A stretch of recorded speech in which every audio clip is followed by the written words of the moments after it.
Maintenant, et ton pas, acclamons pour le Seigneur. Acclamons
Je prie que les malades soient guéris.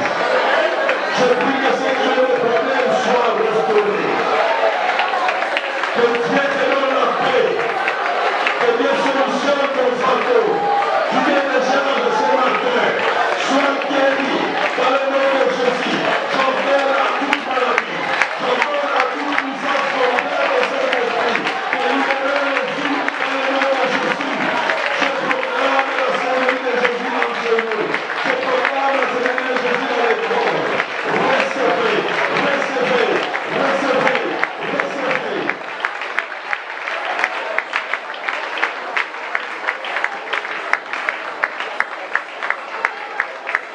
Que Dieu soit béni. Dans cette attitude, nous reprenons nos places. Bien-aimés, j'aime les dire, ne venons pas à l'église pour venir. Nous devons atteindre une certaine maturité pour savoir, pour comprendre. L'église, c'est la maison de Dieu. Et le Dieu de la Bible est un Dieu puissant.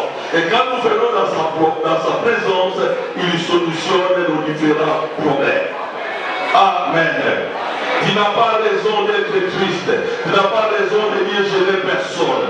Tu n'as pas raison de dire je n'ai pas payé les loyers. Tu n'as pas raison de dire je ne sais pas comment mes enfants vont étudier. Tu n'as pas raison de dire je sens que cette maladie va m'amener à la mort. Je vais te dire il y a un Dieu au ciel. Ce Dieu, c'est lui qui nous apporte chaque matin à nous. Quand tu viens, tu as la foi d'être visité. Tu es le roi qui sera visité. Dieu n'a pas besoin de la permission du pasteur pour te toucher. Alléluia. Il n'est lié par personne. Tout dépend de ta foi. Tout dépend de ta persévérance. Tout dépend de ta détermination. Amen. Amen. Bien-aimés, dis-moi si nous avons une attitude de foi chaque dimanche, à chaque réunion. Croyez-moi, il y aura des miracles extraordinaires. Parce que le Dieu de la Bible n'a pas changé. Il fait encore des miracles au milieu de son peuple. Il est comme, la Bible dit, il est comme un héros au milieu de son peuple. Les héros sont des gens qui font des exploits. Et quand Dieu est au milieu de son peuple, il fait des exploits. Amen. Que Dieu soit béni. Je vois les gens venir timidement. Je ne sais pas s'il a plu dans certains points. On m'a dit à Kinshasa ce matin, il pleut. Et vraiment, si ce dimanche vous ne venez pas à l'église, pour raison de pluie, je ne sais pas ce qu'il faudrait dire de Dieu. Que Dieu soit béni. Avant de pouvoir oublier, cette semaine, nous aurons des réunions avec des ouvriers, donc demain, de 18h à 19h, nous aurons réunion chez moi avec tous ceux qui sont dans les pastorats. Et les mardis, j'aurai réunion ici à l'église de 15h à 16h avec les amis de l'évangélisation. Et le mercredi, nous aurons réunion avec à 15h ici à l'église, de 15h à 16h, vers les chants. Et les jeudis, nous serons avec tous les ouvriers qui restent.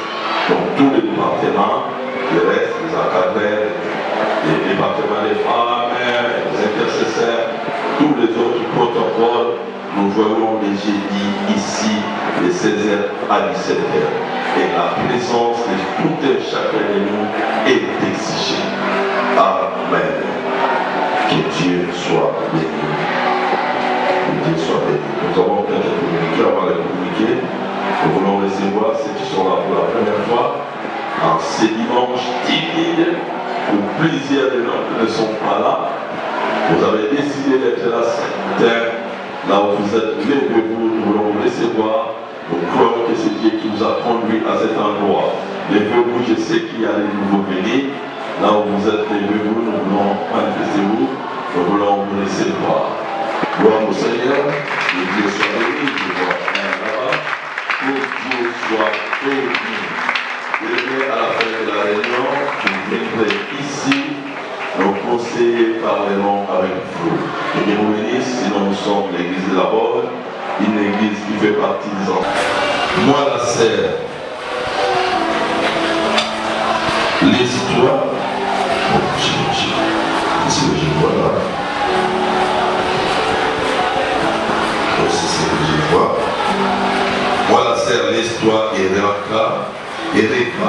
Je rends des petites actions de grâce à Dieu pour une année de plus qui vient d'ajouter dans ma vie aujourd'hui, 22 janvier.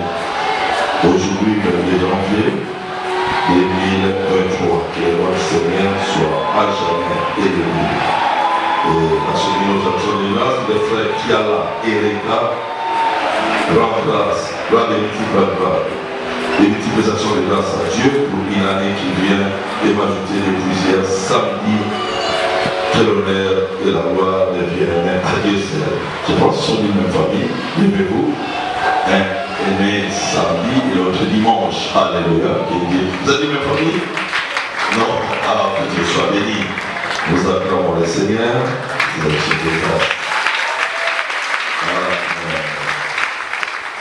quelques communiqués.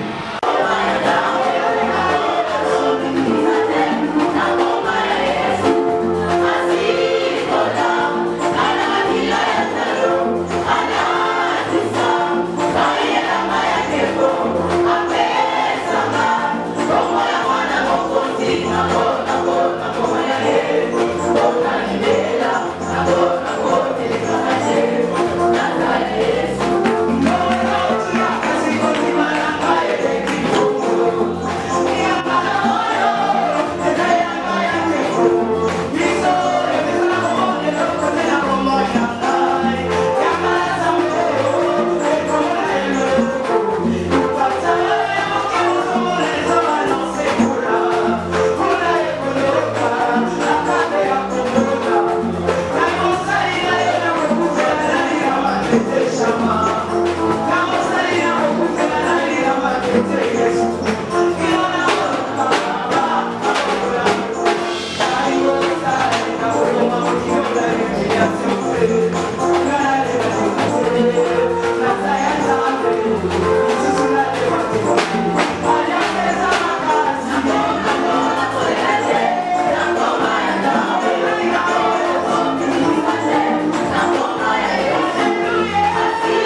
sommes dans la maison de Dieu.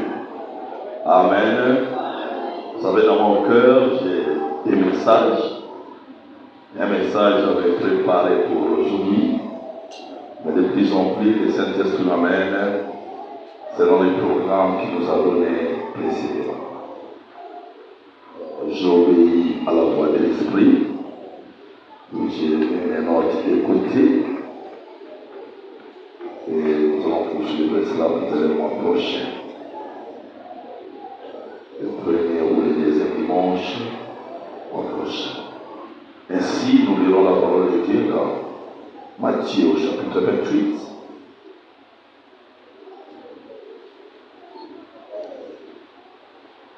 On va lire verset 18. Nous lirons 18 à 19.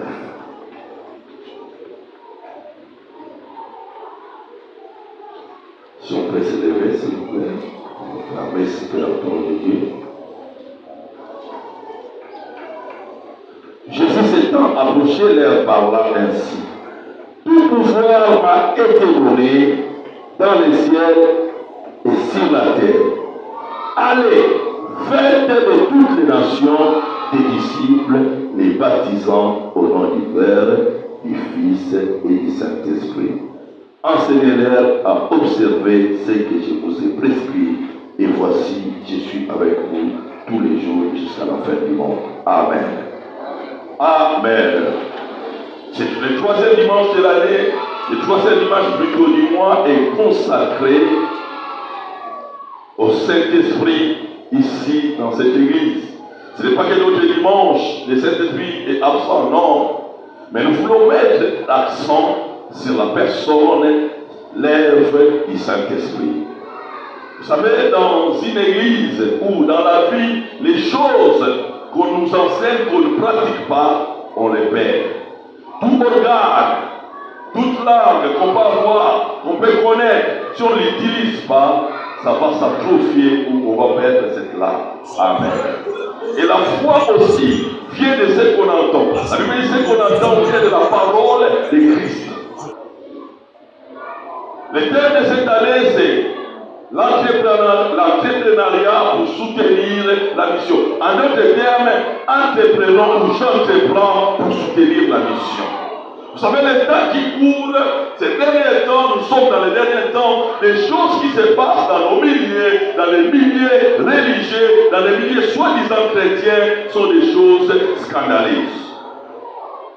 Aujourd'hui, le peuple de Dieu, il n'y a plus de disciples, il y a plus de fanatiques.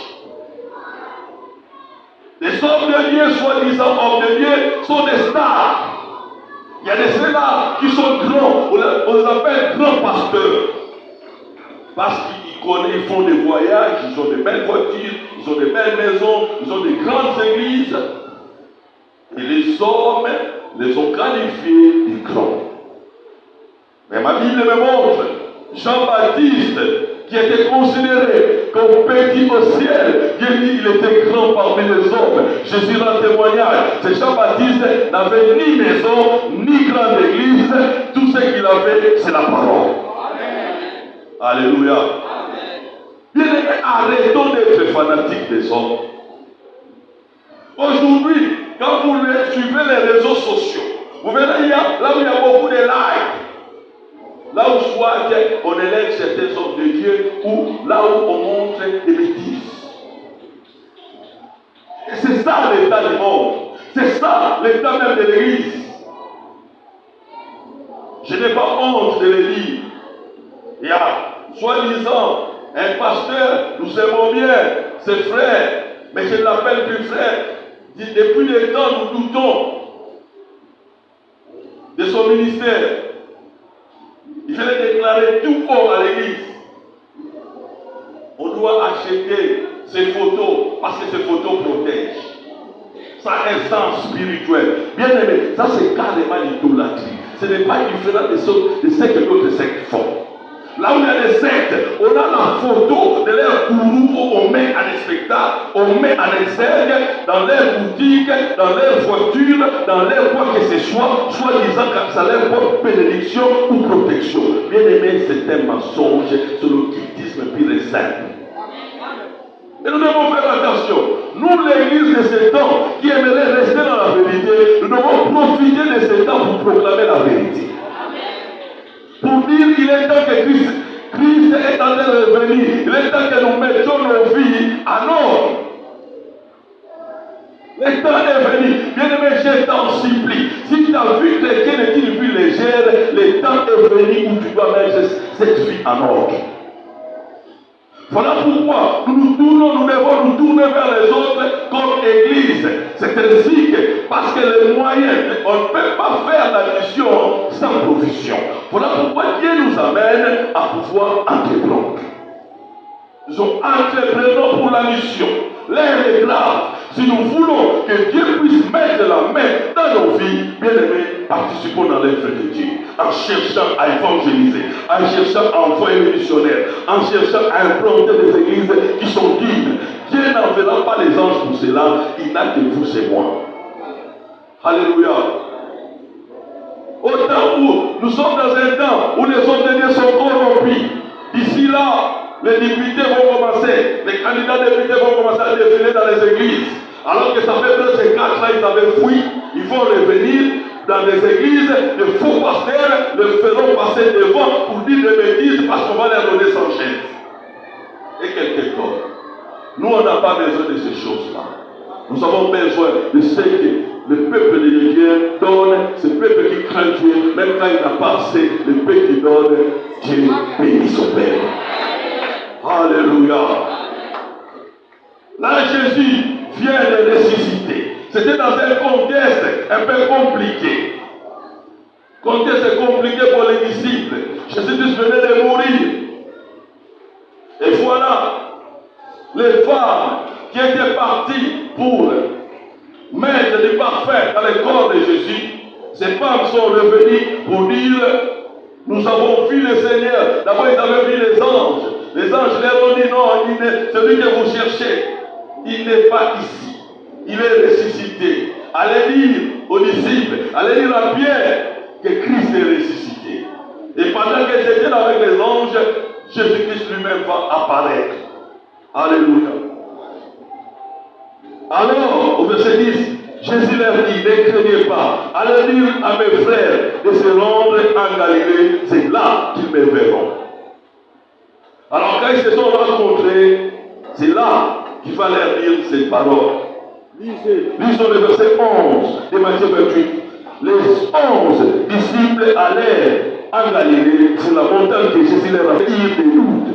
Jésus s'étant approché, leur parla ainsi. Tout pouvoir m'a été donné dans les ciels et sur la terre. Je vais le rappeler à quelqu'un, tout pouvoir lui a été donné au ciel et sur la terre.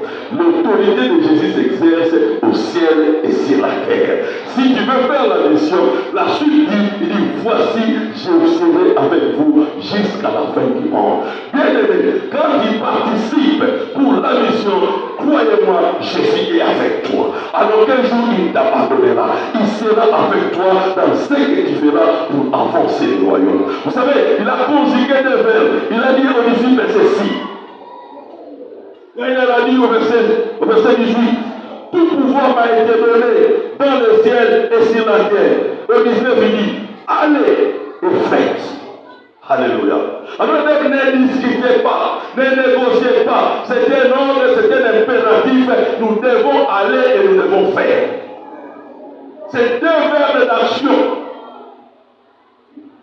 C'est en d'autres termes, l'Église doit agir. Nous devons agir pourquoi? Parce que Dieu est avec nous. Bien-aimés dans le Seigneur, ne soyons pas égoïstes, ne soyons pas des fanfarons. Quand nous faisons des choses, quand nous faisons des programmes, considérons aussi les intérêts de Dieu. C'est comme ça que Dieu nous bénira. Les secrets de la bénédiction, c'est s'occuper des affaires de Dieu. Dieu s'occupera de nous. Celui qui est investi dans le royaume de Dieu, il ne suivra jamais ici sur la terre. Pourquoi il a rassuré aux disciples? Je serai avec vous jusqu'à la fin du monde. En d'autres termes, quand vous allez vous engager, quand vous allez agir, quand vous allez aller et faire, moi-même, je serai devant. Pourquoi? Tout pouvoir m'a été donné. Là où il y a impossibilité, je suis capable de rendre les choses possibles à votre faveur. Le Saint-Esprit. Jésus nous aide. Jésus aime son peuple. Tout pouvoir m'a été donné. Quand on dit tout pouvoir, ça veut dire qu'il n'y a pas ce n'est pas une partie du pouvoir, c'est la totalité du pouvoir. Vous savez, le pouvoir, j'aimerais que quelqu'un s'exerce. Le pouvoir qui accompagne l'Église, ce n'est pas le pouvoir d'un homme, c'est Dieu lui-même, c'est Jésus lui-même qui va exercer ses pouvoirs par toi. Là où les choses sont impossibles, parce que Jésus-Christ est capable, rien n'est possible à lui, les choses se feront. Les gens diront qu'il a touché au fétiche. Bien aimé, le fétiche, j'aimerais dire c'est petit. Jésus est plus glorieux que le fétiche. Le temps est venu où le peuple de Dieu doit vivre le succès dans ses affaires. Nous avons vu le premier dimanche, le dimanche 8, on nous a dit, dans Josué chapitre 1, vous réussirez, vous aurez le succès dans tout ce que vous allez entreprendre. Bien aimé, ce n'est pas moi qui le dis, c'est la parole de Dieu. Mais dis cette parole jour et nuit, afin que tu puisses avoir le succès. Alléluia. Bien aimé, cette année, l'Église va organiser certaines choses qui nous pousseront à mettre, on va mettre même une commission où il y aura des inspecteurs qui doivent commencer à visiter les familles pour voir qu'est-ce que vous entreprenez pour l'avancement du royaume. Nous allons pousser les gens. Il y aura un moment, nous allons, à l'église, les gens auront des actions. Donc, créer des choses où chacun mettra ses actions, les bénéfices seront en rapport de votre capital. L'année passée, nous voulons mettre au point un dépôt de ciment. On nous a exigé, on a pris certains contacts, on nous a exigé dans les $10 000 pour qu'on puisse commencer. Et on avait contacté certaines personnes. Mais j'ai pris que cette année, on puisse mettre ces programmes en action. Ça ne doit pas rester dans les archives. Nous devons agir. C'est de cette manière que Dieu nous bénira. Il bénira son Église, il bénira son peuple. Alléluia. Tout pouvoir lui a été donné. Si ces gens, ces étrangers, ces Indiens, qui n'ont même pas Dieu, sont en train de réussir dans notre terre, alors que Isaïe dit, vous mangerez les meilleures productions du pays. Où est ce Dieu-là qui l'a dit? Ça doit nous révolter. L'heure est venue où l'Église doit aller de l'avant. Pourquoi? Parce que nous avons une mission, sauver les perdus. Alléluia. Nous sommes en train de prier près de 21 jours pour que le maître de la moisson puisse envoyer les ouvriers. Et ces ouvriers, nous devons les envoyer dans la grande mission pour les salir des arbres. Et nous ne devons pas croiser nos bras. Nous devons agir, gagner du terrain. C'est ça les soucis de notre Dieu. C'est ça les soucis de notre Dieu. Tout pouvoir m'a été donné dans les cieux et sur la terre. Vous pouvez dire, j'ai le pouvoir, j'ai le pouvoir. Quand le pouvoir ne s'exerce pas, ce n'est pas un pouvoir. Le pouvoir, quand il est donné, c'est pour que cela soit exercé. Et le pouvoir que Dieu donne à son Église, parce qu'il a dit lui-même, je serai avec vous, c'est sa présence par le Saint-Esprit. Et combien de chrétiens croient qu'ils ne sont pas celles qui sont avec Dieu? Et depuis qu'ils ont accepté Jésus, Jésus est allé, le Saint-Esprit est là, ils agissent. Dieu ne fera pas ce que vous ne croyez pas. Alléluia. Vous savez, bien aimé, Dieu, le Dieu de la Bible, il est esprit, mais il est palpable. Il est vrai et plus une personne physique. Je vis Dieu de plusieurs manières, plusieurs fois. Une fois, je faisais une délivrance dans une maison, dans une pièce de 2 mètres, je pense, 2 mètres sur 4, enfermé, avec un gars qui faisait des catchs. Il passait de nuit dans des cimetières pour des invocations. Voilà, il avait été touché par l'évangile. j'en ai marre, je dois laisser avec cette fille. Alors, on me l'a confié pour que je prie pour lui. Nous avons commencé à parler. Dès que j'ai commencé à prier pour lui, il y a eu des manifestations démoniaques. Vous savez, il y avait un fauteuil qui était là. Il a soulevé ce fauteuil. Du point de vue Mars, je ne pouvais pas me mesurer à lui. Il a transporté ce fauteuil pour les jeter sur moi. Et gloire au Seigneur, je crois à la présence de Dieu dans ma vie. Je crois toujours que Jésus passait. Je crois que dès les jours où j'avais accepté Jésus comme Seigneur et Sauveur, Jésus vit en moi. Je dis Seigneur, je sais que je ne suis pas seul, tu es là. Comme tu es là, il y a aussi la présence de tes anges. Alléluia. Vous savez, un enfant de Dieu ne marche pas seul. Quand tu es enfant de Dieu véritable, je ne parle pas de ceux qui sont pieds dedans, pieds dehors. Je parle de ceux qui se sanctifient, de ceux qui obéissent à la parole de Dieu, de ceux qui s'éloignent du péché. C'est là, Dieu est dans leur vie. Vous savez, alors que cet homme avait soulevé le fauteuil, j'ai vu, je ne voyais pas la personne qui le tenait, mais j'ai vu, c'est comme quelqu'un qui l'avait tenu et qui prenait cette chaise et qui commençait à remettre ça par terre. Vous voyez un peu la scène. Une personne essaie de soulever la chaise. Vous voyez une personne que vous ne voyez pas. Vous voyez que quelqu'un l'a tenu, qui a pris la chaise, a commencé à lever et l'a fait asseoir. J'ai dit Seigneur, tu es vrai. Même quand je ne te vois pas, je crois que tu es là et tu agis. Tout pouvoir m'a été donné. Tout pouvoir. Parce que tout pouvoir m'a été donné, je vous ai dit, allez, à notre terme, agissez. Combien agissent?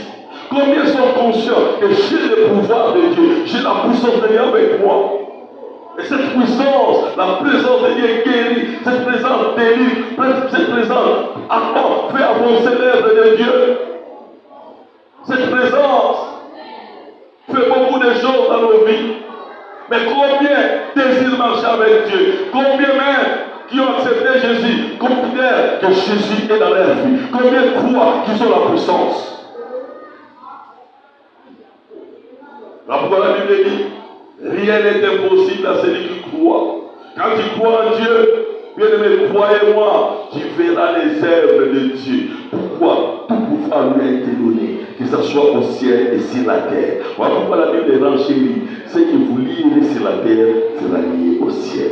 Ce que vous délirez sur la terre sera délié au ciel. Ça dépend de vous. Ça ne dépend pas du ciel, ça dépend de vous. La Bible ne dit pas que ce que le ciel va délier, ce qui sera délié sur la terre. Non. Quand tu vois les choses ne marchent pas dans ta vie, quand tu vois que les choses ne marchent pas dans ton entourage, tu peux prendre, Dieu t'a donné l'autorité. Tu peux prendre des décisions en faveur de ton entreprise et le ciel prendra acte. Alléluia. Je vois les choses ne marchent pas. Le ministère ne va pas bien. L'église n'évolue pas. Et pourtant Dieu m'a donné le pouvoir. Les problèmes, tu n'exerces pas ce que Dieu t'a donné comme pouvoir. Il faut exercer. Quand on connaît ce qu'on a et ce qu'on est, on agit. Ceux qui ignorent ce qu'ils sont, ils n'agissent pas. Vous savez, c'est ce qui se passe même à l'église. C'est ce que nous voyons dans le monde. Il y a dans certains carrefours, il y a des roulages. Ils sont là, ils sifflent, mais vous voyez les véhicules continuent à passer. Dans d'autres églises, ça ne se passe pas comme ça. Dès que l'autorité avec la tenue cible, tout le monde s'arrête. Et c'est ce qui se passe dans les églises. On n'exerce pas l'autorité. L'autorité est bafouée. On peut déclarer je suis la tête, je serai la tête, non la tête, mais on est la tête. l'autorité que Dieu nous donne doit être exercée. Pour que ça soit exercé, toi-même, tu dois être conscient. Tu dois l'appliquer. Quand tu ordonnes et que les choses ne marchent pas, il faut chercher Dieu. Il faut dire, Seigneur, qu'est-ce qui ne marche, qu'est-ce qui ne va pas dans ma vie? Parce que quand je dors, je dois voir les résultats. Ne sont pas comme ces roulages qui ont perdu toute autorité. Non, l'autorité s'exerce. Et cette année, nous devons exercer l'autorité que Christ nous donne. Alléluia. Bien-aimé, tout pouvoir lui a été donné. Dans ces pouvoirs, il y a la guérison. Dans ces pouvoirs, il y a la délivrance. Tu n'as pas le droit de continuer à souffrir. Bien-aimé, dans le Seigneur, quand tu es malade, tu trouves une maladie, tu n'as pas place. Quand tu sais que tu as un Dieu, sache qu'il y a possibilité que Dieu puisse te guérir. Ce n'est qu'à toi d'expliquer à ton Dieu, Seigneur, je n'ai pas de moyens. Si tu veux que je passe par les mains des médecins, donne-moi des moyens. Mais si tu ne veux pas que je passe par les mains des médecins, toi-même guéris-moi, touche-moi. Bien-aimé, Dieu répondra à une de tes préoccupations. Soit il donnera des moyens pour que tu sois opéré, soit il te guérira miraculeusement. Tant que tu n'es pas encore mort, il y a de l'espérance. Bien que tu es dans la souffrance, tu n'as pas mangé, le matin, tu te réveilles, tu sens que tu as envie, sache que Dieu prévoit quelque chose. Alléluia. Je parlais avec une personne, qui est tellement malade, tout le monde s'attendait à sa mort. Chaque matin, elle s'est retrouvée elle-même, elle était debout. Chaque matin, elle s'est réveillée. Puis finalement, elle a compris. Il dit, je sais, je comprends une chose. Cette maladie ne m'amènera pas à la mort. Certainement, Dieu voudrait faire me guérir. Il a cherché Dieu. Il a été guéri totalement. Alléluia. Voilà pourquoi la Bible dit, il y a encore de l'espérance pour ceux qui vivent. Un chien mort, un chien vivant, vaut mieux qu'un lion mort. Bien-aimé, espère encore en Dieu. Ne te désespère pas. Ne te retire pas. Approche encore de la présence de Dieu. Même quand les choses sont floues, même quand les choses, tu ne vois pas clair, crois-moi, il y a un Dieu. Un jour, le soleil apparaîtra, les choses deviendront claires dans ta vie. Vous savez, quand Dieu marche avec nous, il ne nous explique pas tout. Il ne nous explique pas tout ce qui se passe dans notre vie. Mais si tu es sûr que tu marches en conformité avec sa parole, sache que Dieu est avec toi. Il sera vainqueur dans cette histoire. Alléluia. Nous venons de chanter ces chants qui parlent de Joseph. Joseph avait la promesse de Dieu. Plusieurs promesses de Dieu dans sa vie. Mais quand nous lisons la Bible, des fois nous ne nous rendons pas compte. Il était le plus aimé de son père. Pourquoi? Parce que Joseph est né de la femme que Jacob aimait beaucoup. C'est comme ça qu'elle aimait beaucoup les enfants de Rachel. Rachel va mourir lors de l'accouchement du petit frère de Joseph. Ainsi, l'amour que Jacob avait pour sa femme, il a déversé cela sur les deux enfants de sa femme. Et voilà, il y a eu la jalousie de ses frères. Et son père lui avait donné la tunique. Vous savez, Jacob était presque l'avant-dernier. Il n'était pas l'aîné. Mais à lui, on va lui donner la tunique, signe de la royauté. C'est comme si c'est lui qui devrait régner sur la famille. Et ses frères voyaient tout ça. Ils commençaient à les jalouser, à faire la jalousie contre lui. Certains même disaient, le jour où notre père ne sera pas, tu verras ce qu'on va te faire. Et ce jour-là, alors qu'ils étaient partis garder leur bétail, ça faisait plusieurs jours qu'ils ne rentraient pas. Leur papa va envoyer les jeunes Joseph suivre ses frères, avoir l'air de leur nouvelles et les ramener à manger. Il part. Et ces gens-là, ses frères, avaient comploté contre lui. Lui ne savait pas. Bien aimé, certains complots que les hommes font contre nous, c'est Dieu qui les pousse pour que cela t'amène à ta destinée. Arrivé là-bas, on lui a dépouillé de sa tunique. C'est ce que nous venons de chanter. Bien-aimé, on peut dépouiller de certaines choses. Mais ce que Dieu te donne, personne ne va les dépouiller. La sœur, on a chanté, ils ont enlevé la tunique. C'était pour la famille. C'était pour eux. Mais des fois, quand la famille veut prendre ta famille, vous vous disputez avec le frère, certains les biens, laissez-les prendre. Un enfant de Dieu véritable ne compte pas sur le bien des autres. Parce qu'il sait une chose, il est cohérité avec Jésus. Si je ne prends pas de mon Père, Dieu, le Dieu du ciel, me donnera. Laissez-les prendre. Joseph leur a laissé leur tunique de famille. C'était une honte pour lui, on l'a humilié.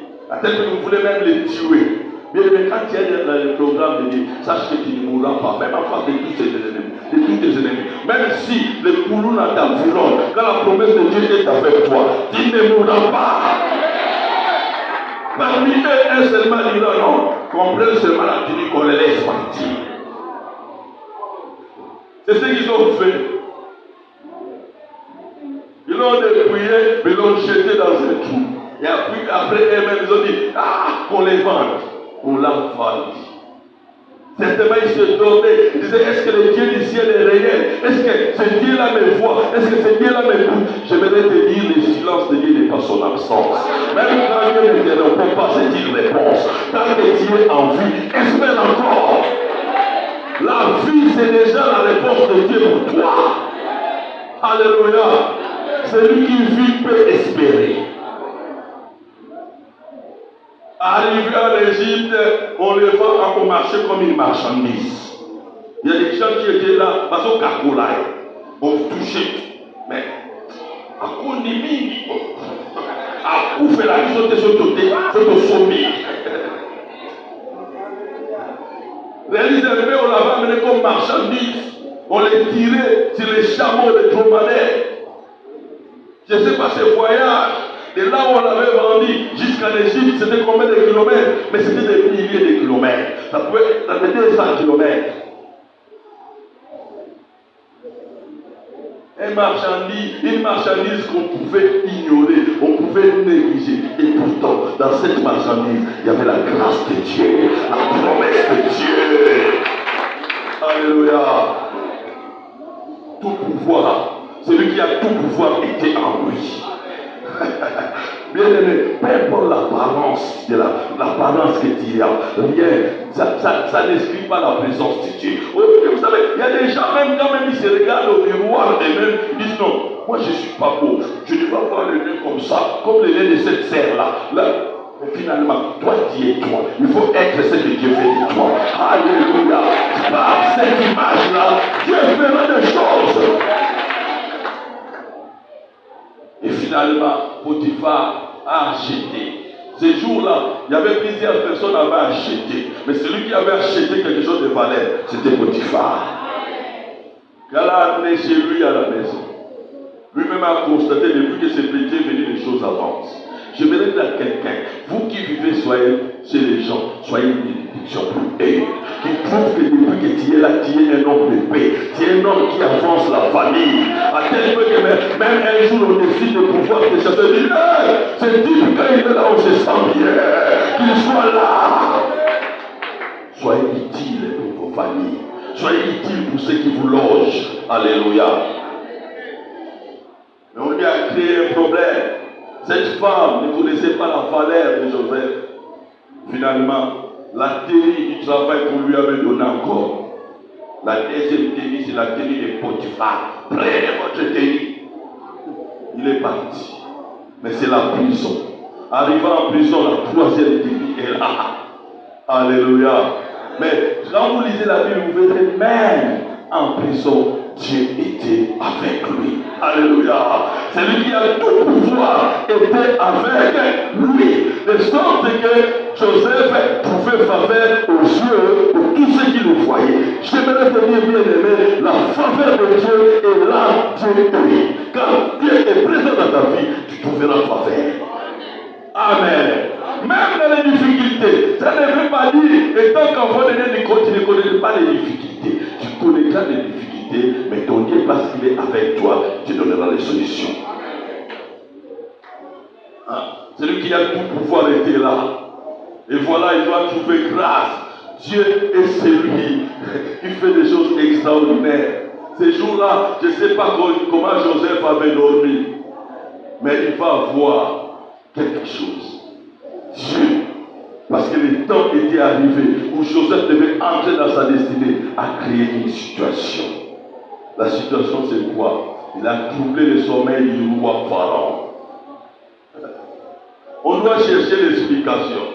L'explication ne se trouve pas chez les ministres. L'explication ne se trouve pas au Parlement. L'explication se trouve chez un prisonnier en prison. J'aimerais te dire, ne change pas d'adresse. Si Joseph était chez Potiphar, on n'allait pas les trouver. Parce que Potiphar, en aucun jour, il avait interprété un songe. C'est en prison qu'il a commencé à interpréter des songes. Il a fallu qu'il soit là pour qu'on sache. Parce que si Pharaon avait fait ses rêves et qu'il demandait à Potiphar, tu connais quelqu'un qui peut m'aider à m'expliquer le songe? Non, je ne connais pas. Je ne connais pas. Dieu fait chaque chose en son temps. En tout lieu que tu peux être. Même un travail difficile. Tu avais une bonne fonction. On t'a envoyé dans un coin compliqué. Tu es en train de te soucier. Ne pleure pas. Dieu sait ce qui est en train de te faire. Là, on te fera là. Alléluia. Et ce jour-là, on est venu chercher Joseph. Il a pris encore la tenue de la prison. Il l'a laissé. Alléluia. Alléluia. Maintenant, il vient de la tenue que Dieu lui donne. La tenue de l'élévation. Cette tenue, il n'y a personne qui va terminer. Non, ça vient de Dieu. Ça vient de Dieu. Joseph, il devient la bénédiction pour toute la nation d'Israël. Alléluia. C'est Joseph qui a amené le peuple d'Israël en Égypte. C'est par lui. Tous ceux qui étaient restés sont venus. Et après lui, ils ont connu l'esclavagisme. Alléluia. Bien-aimé dans le Seigneur, ne te sous-estime pas. Parce que tu as, c'est lui qui a dit, tout pouvoir m'a été donné, mais crée rien. Va de l'avant, tu feras la gloire de Dieu. Lèvons-nous, nous allons prier. Lèvons-nous, nous allons prier. Tout pouvoir lui a été donné. J'aimerais demander à ceux qui sont dans certaines difficultés. Ça peut être une maladie. Ça peut être un problème qui a besoin de la solution de Dieu.